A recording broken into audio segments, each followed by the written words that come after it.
One of the most important players for Liverpool, Brand Van Dijk. Okay. Hunter Van Dijk joined Liverpool in 1st January 2018. Okay. From Southampton, £75 million. And Van Dijk joined Liverpool from Southampton. Hunter, before Van Dijk airborne, no expectations, you know. Obia or trade Liverpool match Bia or Van Dijk from Southampton Bia wouldn't have expected say this guy will become the captain of Liverpool one day. Okay.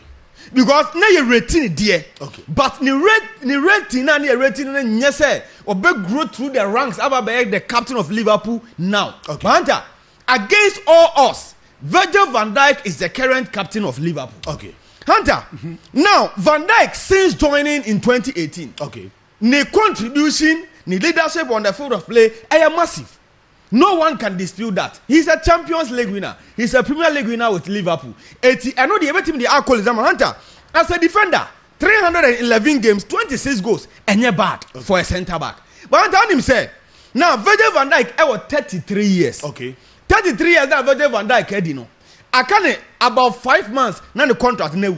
Okay. Contract in June 2025 year. Okay. And boy no contract extension they are going to on signing. So until Liverpool penny for Richard Hughes in Omama can John said no. This guy I'm sure Beko. Liverpool for no more contract extension home papa. And the team be on the problem.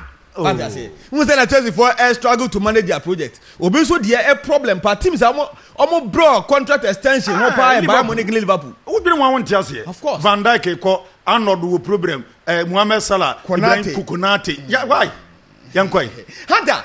So Liverpool for they are contemplating say to avoid Van Dijk leaving Liverpool without any possible replacement in there. And also much I said dream ahead because now they don't know the standard Abraham Van Dijk. Okay. Whether to stay or to leave. But Hunter, 33 years there. Van Dijk might consider leaving. Okay. Because when you play the football to a certain point, Hunter, you just have to leave the stage when the applause is high. Okay. Van Dijk at this stage in his career, 33 years, when we need Premier League, when we need Champions League, I'm a Liverpool. So be anywhere in club football, no, obetimi aka say when timi anya bi on je Ballon d'Or banta. We've seen Van Dijk come very close to the Ballon d'Or.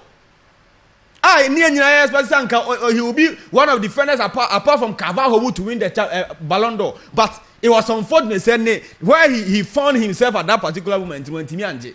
But Hunter, Liverpool for say boy ne kwa. There is a 19-year-old boy at Bournemouth.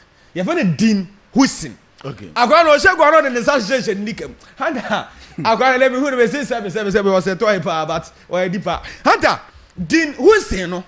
Or joining Boboku a friend Bournemouth from Juventus or a Juventus and next generation a player. Okay. They not Cologne, Abba, but a boy and a boy and when Tiamba time with Juventus team, a Tomo Tonema Bournemouth, £15.2 million. I go phone to say wow. So big catch yourself, boy, is one of the youngest players, centre backs are you rate them very high. You wouldn't believe, okay. But on a pillar, one of the pillars out Bournemouth, 19 years. Now that boy no contract, about 2031. Okay. But the woman say June 2025. The contract, you release clause woman or be able to be activated in the summer. Okay. £50 million. Liverpool for say Van Dijk, who is ne stands up to now, then they will start approaching Bournemouth for Brand Dean Huijsen. Okay. Because now, boy, why a hot cake or marketing? Okay. And at this point in time, in the football, in 21st century football, it's about the younger ones. Okay. People are buying the younger players. But who say the only difference is that their clubs they are buying the younger players to blend with the old ones. Sure. So that Ometimia share from because Anta say boy about Liverpool there is Konate to learn from. Okay. Konate no on sign a contract extension there, but Obetimia Banwa Beden what be share there kakra on nchen. They are older players in the system. Van Dijk confuse 30. Van Dijk got 33. Liverpool for Jana be have you 33 at least Obetimia about 2 years. Anta on him say enye player bia. Enye player bia ho. Ena on the age edu anim o person bobo na eden. Okay. Van Dijk, I'm beginning to realize that Van Dijk Jane who say beer. Maminko pesika. Me no ya green. Because under 33 year, and a very disastrous about Liverpool say in the same June 2025 Ombe Lusu Arnold the Lusu Salah Asen Lusu Van Dijk account Ebehu and Temo Brentianta Liverpool versus Van Dijk equal their then Dean Huijsen of Bournemouth a key option at the moment.